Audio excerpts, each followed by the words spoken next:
live in a world where we get constantly bombarded with perspectives, teachings and points of view. What to believe, who to listen to.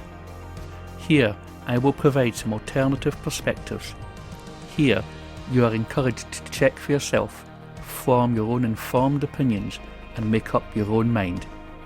From the spiritual to the mundane, join me every week as I dive into some of the biggest and smallest issues facing us all. Hello and welcome to the vodcast of Laird Joy.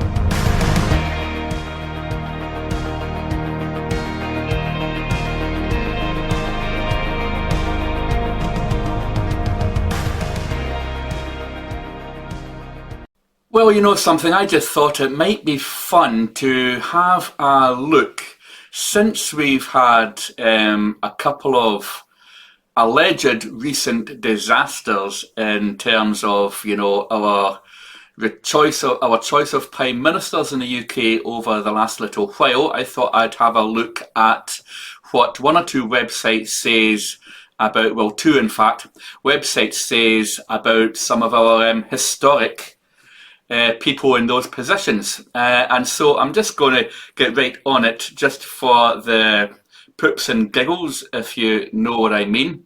And so here we've got an article. I've got an article here from a website HITC, and it is 7 worst British prime ministers since 1945. And so this now.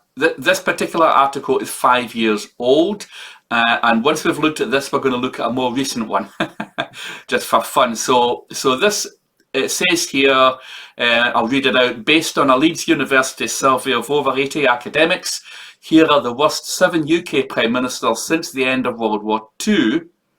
And so at that point, since 1945, there had been 14 prime ministers, 5 Labour leaders and 9 Conservative leaders. After the Brexit vote, a survey was released, it says here, in which academics ranked all 13 ex-prime ministers. The results of the Leeds University survey can be found in this article. So I'll just go, I'll a quick little wander down them. Number 7, in reverse order, I'm assuming this is, Winston Churchill. Now, this doesn't include the war years, because it's since 1945, so therefore this only relates to his term in office between 1951 and 1955. And so the academics gave him a mean score of 5.4. He resigned before the following election to make way for another member of this list, it says. Okay, there's not much information given here on each of the prime ministers and where these academics, you know, felt that their faff-ups were. So I'll leave it to your own experience, knowledge, and research if you decide to go into it. I just wanted to have a quick share, you know, because it's important to note that, you know, given all the hoorah of media over the last few years, over the prime ministers we've had, I just thought I would remind us all perhaps how terrible some of the older ones have been as well. I'm not sure whether this is going to cheer us up or whether it's just going to give us a bit of perspective. Perhaps it's just a case that no matter who's in, we're always going to blame them for everything, and it's kind of one of those jobs where you're always going to get a blame no matter what you do. No matter how, if it goes badly, you're definitely getting blamed. Even if it goes well, you're getting blamed, because the opposition is always going to find something to criticise you for. So Winston Churchill did very well in the war. Obviously, he helped to win the war along with the Americans and some very brave souls from across the Western world. But he apparently wasn't so great as a prime minister afterwards. It seems, you know, that I can't remember what I've specifically read about Winston Churchill in the past regarding after the war, except to say that my general feeling in the past from what I've read has been, it seemed that he was a good war leader, but he wasn't a good prime minister in peacetime. Okay, so he came in number 7th. Number 6 was James Callaghan, 1976 to 1979. Callaghan took over, it says here, as Labour leader and Prime Minister. Callaghan took over the Labour leader and Prime Minister following Harold Wilson's surprise resignation in 1976. Now, he had a weak government, it would seem. I mean, he also, it doesn't say this here, but he also kind of reigned during a period when the unions in the United Kingdom had an awful lot of power, and there were all sorts of strikes and what have you. It does say something about a little bit this here. Labour soon lost its majority, which was followed by the Liberal Pact, and then support from the SNP. Furthermore, weak economic growth, high inflation, and strikes all likely contributed to his low ranking of 5.1, according to the UK government's records. But really, I mean, the thing that I remember most, I'm 58 now, so I can remember the strikes. I left school in 1979. And I remember all the stories in the papers about all the strikes, the general strike, the miners' strikes obviously that hit Margaret Thatcher as well. British Leyland going out on strike all the time. There was all sorts of stuff going on with the unions going out on strike at the drop of a hat.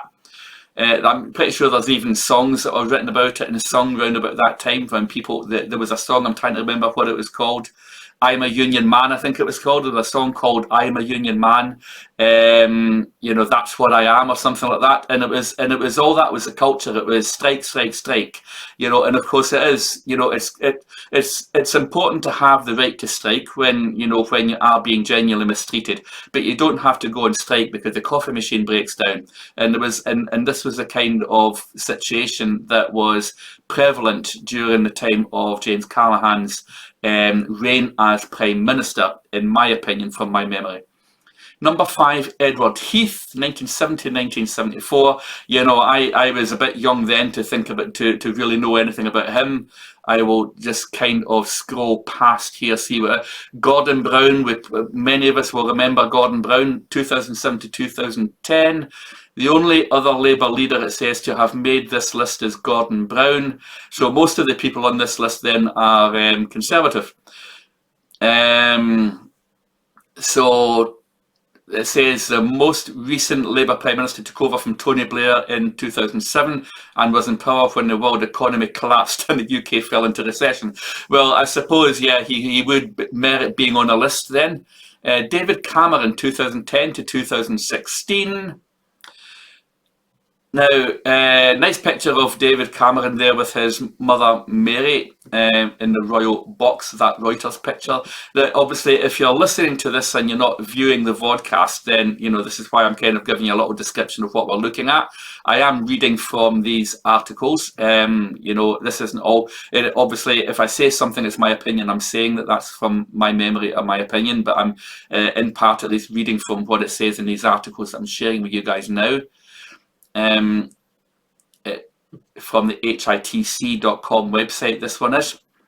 So, just to give credit, it's not too hard to imagine, it says, why Cameron makes it as one of the worst 3 prime ministers since 1945. He held an EU referendum which backfired and became. Of course, this is on the assumption that you're a Remainer. Of course, if you happen to be a Brexit supporter, then you'll like the fact that it had this referendum. So it's all really a matter of perspective, isn't it? But he's the 3rd worst prime minister according to this. Alec Douglas Home, 1963 to 1964. So he's the 2nd worst prime minister. Apparently, he was prime minister until the year I was born in 1964. He led the Conservatives to defeat in 1964. What does it say here? Douglas Home took over as prime minister when Harold Macmillan left the post in 1963. Well, he didn't last all that long then. His short-lived, although Liz Truss certainly managed to beat that, his short-lived term as Prime Minister likely explains his poor ranking in the survey. His ultimate score was 3.8. Okay, so the worst Prime Minister, Anthony Eden, 1955 to 1957. So that apparently is the first one. After years of waiting, Winston Churchill's shadow, Eden finally became Conservative Party leader and Prime Minister in 1955 when Churchill resigned due to ill health. He may have strengthened the Conservatives' majority in an election when he took over, but Eden's premiership was short-lived and ended in failure thanks to the Suez Crisis, in which Eden attempted to take the Suez Canal. Okay, well, that kind of explains that then. Now, there's a note here saying where should Theresa May fit in, because I've not included her in this list, but I'm going to come away from this list now just because we now have the other website I took a look at was the top 10 website, thetop10s.com, if anyone wants to have a look at it, just to give credit to where I'm getting this from. The top 10 worst prime ministers of the United Kingdom, and according to this, at the moment, it seems to be a live vote. You can go. It does well. Can you do? Oh, yes, you can. It's a live vote, so you can actually go in and vote. And at the moment, according to this, the top 10 worst the number one worst prime minister. Sorry, I should stop blethering. Keep going here. Margaret Thatcher. Okay, Margaret Hilda Thatcher, Baroness Thatcher, was a British stateswoman and politician who was the Prime Minister of the United Kingdom from 1979 to 1990. So she did pretty well, and she did a couple of terms before she was forced out. Now, so I'll give you a couple of the comments here. Thatcher made being greedy and selfish acceptable. Thatcher was divisive. Something else. What is there here? We've got a despicable leader who turned Britain into the battleground that has continued to be the police versus the miners, the rich versus the poor. So this is typical of the comments about Margaret Thatcher. I'm going to caveat this, negativity towards Margaret Thatcher with a little balanced perspective from me. If you remember what I said about Callaghan's previous reign and the issues with the unions having far too much power, and they were striking for at the drop of a hat. Now, I'm actually not a conservative. I'm not Labour either. I kind of lie somewhere in between in my personal perspectives. I suppose you could call me a floating voter. So I don't, subscribe, to conservative politics per se. Although I do quite like some of the ways of thinking of conservative people on a personal level, in terms of their, they tend to have very good moral values and personal standards of behaviour and things like that. But I don't subscribe to all the politics. But I have to caveat this particular comment. A despicable leader who turned Britain into a battleground. It has continued to be the police versus the miners, the rich versus the poor, the aspirational at the expense of the vulnerable, a shame on our nation, and is only second to Johnson in terms of sheer inability to empathise with the people she led. I don't know who's made the comment. It's a valid comment, because it's coming from someone who genuinely believes that, and I'm not going to disparage a comment itself. It's someone's opinion. What I'm going to say is that in terms of Margaret Thatcher, the unions at that time did have too much power, in my opinion. They literally were going out on strike at the drop of a hat. A coffee machine would break down, or people, they went on strike because of, I seem to remember something about controls over bathroom visits and things like that, which is actually a little bit out of order. Having strict controls on bathroom visits. On the other hand, in certain circumstances, it might be helpful to have at least some kind of monitoring, I suppose, so that something isn't being abused. You don't want people going to the toilet every 5 minutes and sneaking out for cigarettes every 5 minutes. And I think a lot of that was going on, but it was getting put down to bathroom visits, and then everybody went out on strike because the companies cracked down on bathroom visits. And it was all over the newspapers. How dare companies stop people from even going to the toilet? And there might have been some truth in it, but there was also a lot of truth in the fact that the whole thing was getting abused for a while, and that the unions were literally dropping tools and walking out at the drop of a hat. And so Margaret Thatcher, for all her ills and things that she did that people really hated, something she did need to do, and it was only really someone like her that could have done it, was that she did fight and win against the miners, and she did fight and win against the worst of the union activities of the time, the secondary picketing and all that kind of thing needed to stop. That said, a further caveat, it is very important, as I've said, that unions have to be able to have a proper amount of influence within the workplace and with their employers to ensure that employees are always treated with respect and treated well.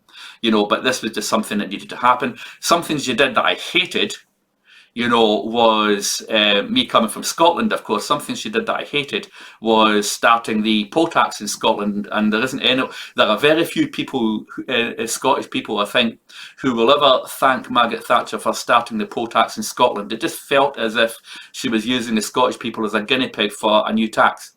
And it's possibly, one of the things that Margaret Thatcher really did for the SNP and the independence movement was start poll tax in Scotland, because that really gave a boost to the SNP, because that gave them so much ammunition to shout against the union, to shout not just against the Conservatives, but to shout against the union, to shout against all that, and to say it's about time they broke away. And they did start to become slowly and surely more powerful, I think, and more influential in Scotland, I think, after Margaret Thatcher started the poll tax in Scotland.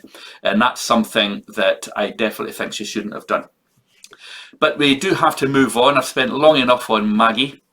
And, who's next? Bojo, apparently the second worst Prime Minister according to this list. So you can see, this is a more up-to-date list now. This list is, live, if you like. It's up to date, and it looks completely different from the 5-year-old list we've just looked at.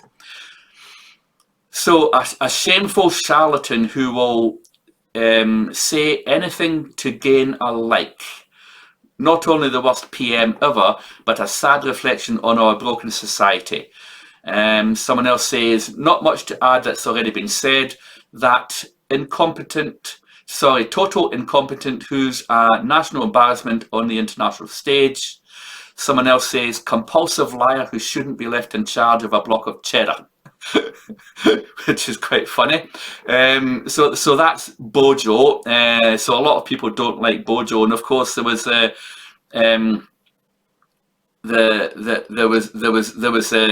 controversies with Boris as well over the parties in number 10 while everybody was locked down, so we couldn't go and see our granny, but they were having parties in number 10 and he was slicing cake. There's always different sides to stories and things like that, but he just didn't make himself look good by doing it, let alone letting it leak out. So he didn't do himself any favours there, for sure. Number 3, David Cameron. So what are they saying? An arrogant, destructive creature. He promised a European referendum and as a statesman should have represented the voice of the people. Instead left politics completely and left his country in a mess in which he created. This is true. He went ahead and did the referendum, then didn't bother to tidy up afterwards. So I suppose he kind of deserves his number 3 spot, in my opinion. I'm just going to say that. Number 4, Neville Chamberlain. This guy literally declared war on a group of yobs who are taking land like heck, and then doesn't do a good job of the war effort. Oh, well, okay, yeah. So I think this particular comment is about Neville Chamberlain's influences during his time before the Second World War. He's been accused of, quite a lot of different things. I wasn't around at the time. I don't want to make judgments about it. I've read a little bit about it, but other than that, I'm literally not going to say anything. But it is a good thing that we ended up with Winston Churchill. I think is I think the thing we wouldn't have wanted to start and end a war with Neville. Okay, so we'll leave it at that. So Theresa May is in this list. She wasn't in the last one. Number five, Brexit didn't have to be a disaster. We had options like Norway and Switzerland, etc., etc. So yeah, I mean, Theresa May's been accused of being a Remainer that that became leader after David Cameron left, and then continued to allow the House of Parliament and the Westminster establishment to just delay and dither and delay, as Bojo says about the about Brexit, dither and delay, and just not do it. And obviously the political elites and the Westminster media establishment didn't want Brexit. And Houses of Parliament, most of the people there were doing anything and everything to screw Brexit over and not make it happen. And Theresa May was PM during that particular tenure, so she didn't really. If her job is supposed to be to finish the job that that the referendum started, then she didn't seem to have any intention of doing it. So I think she, not whether or not you believe in the Brexit vote, then you surely have to acknowledge that she did. She did nothing to further the result of the referendum, and on that basis, she deserves a place in this list. But you may, if you happen to, be a Remainer, want to thank her for it. It's all down to your individual perspective, isn't it? We're all allowed our opinion. James Callaghan. Okay, so I'm not, there's no comments here to say. One person seems to say Conservative, what can I say? So you can kind of understand what that person's point of view is, and we'll leave it at that. But he's sitting at number 6. Number 7, Tony Blair. It's kind of interesting to me that Tony Blair isn't higher up the list, because he has been called the most hated person in the country, and mainly because he served as Britain's lapdog as opposed to bulldog to the United States during the Iraq War and what have you. And on that note, I'm just going to fly past Tony because I can't think of anything useful to say about him. Number 8, Gordon Brown. What are they saying? No words can describe this man.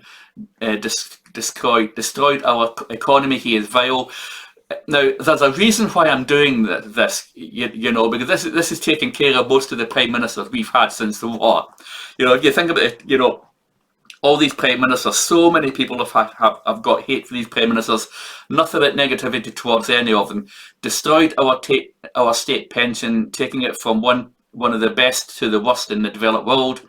Sold our gold for nothing, etc. And so there's lots of complaints about Gordon Brown. Robert Peel, the only comment, someone says, I hate this guy, and that's it, and he's there. Now, so Robert Peel is credited, of course, with starting the police force, isn't it? So they were originally called Peelers, and he founded the Metropolitan Police in London. It could maybe the person who hates this guy just doesn't like the police. Who knows?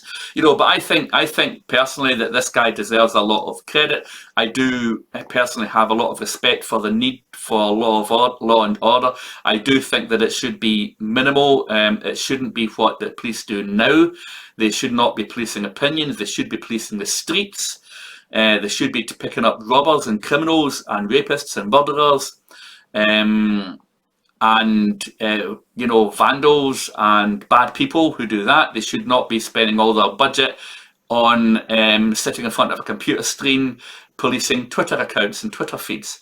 So that's just my opinion on that. But the vision that Robert Peel had of the police, I'm up for that, and I really I would like them to go back to that, and I truly hope that they will at some point decide to eliminate politics from policing and go back to do the job that I think they should be doing. Number 10, Anthony Eden. The 10th worst Prime Minister according to top 10s, Anthony Eden. So I don't know this guy either. I've heard the name, but that's all I know about him. So he became the Conservative Party leader and Prime Minister in 1955 when Churchill resigned due to ill health. It says he may have strengthened the Conservative majority in the election when he took over, but Eden's premiership was short-lived and ended in failure thanks to the Suez Crisis. So, of course, he was also in the other list. So that's the top 10 worst prime ministers. So, the thing is, what would I, what I feel like saying about that, it doesn't really matter what particular decade you happen to be living in. It doesn't seem to matter, you know, who the political party is. Most of the time, it's Labour, Conservative in the UK. It's been a long time, I think, since the Liberal Party had a premier. It's they're always hated. It does seem that a political party gets into power, and then they elect a prime minister, and they sometimes do well. They have like a honeymoon period, and by middle of the term, things aren't all going according to plan. The spanner's been in the works with a couple of things. They maybe get little rebellions here or there from their own backbenches, and they'll get lots of criticism, obviously, from the opposition, and the criticism from there and from the media takes its toll over time. And by the third quarter of the premiership, the prime minister is normally royally hated, and it's going down in guesstimation of most in the electorate, and they're all shouting for someone new. So this is only my opinion. This is only my perspective of what I've seen over the years. It's not, you can disagree with me if you like about this and say, give me examples if you like about, times when it hasn't worked out like that. This is only an opinion. It's only my perspective. That's all it is. We can all have that. So here it is, two websites that have given the top 7 or the top 10 worst prime ministers of the United Kingdom since 1945. So who should we have instead? That's the thing. Who should we have instead? I mean, we'd really be as well, wouldn't we? We'd be as well have Larry the Cat. If we want someone who we're all going to like and we're not going to hate, we'd as well have Larry the Cat. And I have said this over the last week or so, before Rishi got, I'm not going to say he got voted in, because he clearly didn't. He just got in by virtue of the fact that no one else actually stood up against him to the point where they were able to have a contest. So he was voted in effectively by the 100 plus ministers who backed him and allowed him to stand. And the fact that the only other contender decided not to at the last minute. But he's not been voted in by the Conservative Party members, and he's not been voted in by the people of the United Kingdom. So, in my point of view, he's not been voted in. I don't know what you think, but this is just my perspective. So I'm now looking at Larry the Cat, and I'm wondering, after all these prime ministers, as hated as they've been, how is Larry the Cat's reputation shape up against, these prime ministers? Right, here we are then with Larry the Cat, and this is why I think that Larry the Cat has got a better reputation than any of the prime ministers that we've had since the Second World War. And this is a Wikipedia entry for Larry the Cat. Larry is a domestic cat who serves as Chief Mouser to the Cabinet Office of the United Kingdom at 10 Downing Street, having been appointed in 2011. And he is a brown and white tabby, believed to have been born in January 2007. By July 2016, when Theresa May became Prime Minister, he had developed a reputation of being violent in his interactions with other local mousers, especially the Foreign Office's much younger cat, Palmerston. So Larry likes to stand up for himself, and he doesn't take no shit. Now I think that makes him a strong boy, and he could be at that podium and talking to the opposition and not backing down every time the opposition, at the moment Keir Starmer, opens his mouth. So now one of the most important thing I think about Larry the Cat is that Larry the Cat has managed to see out 4 prime ministers, and he's now on his 5th one. So he's been in 10 Downing Street since David Cameron, and he was there with David Cameron, he was there with Theresa May, he was there with Boris Johnson, he was there for Liz Truss's rather short premiership, and he's now there seeing in Rishi Sunak. And he's probably going to outlast Rishi Sunak, I would think, as well. And I wonder who his next Prime Minister will be that you'll get in. It could be Larry the Cat. My personal opinion would be as well with Larry the Cat as any other Prime Ministers we've had since the Second World War. So he has official duties at 10 Downing Street. He greets guests at the House, he inspects the security defences, and he tests antique furniture for napping quality. And he says, and he's contemplating a solution to the mouse occupancy of the House, and has told 10 Downing Street that such a solution is still in the tactical planning stage. Now, to me, it seems like Larry is doing at least as well with the mousing issue at 10 Downing Street as the government is doing with the immigration issue in the UK. So so that kind of covers his work as Chief Mouser. He also has territorial disputes with other animals in the area, and he stands up for himself, very well in that capacity.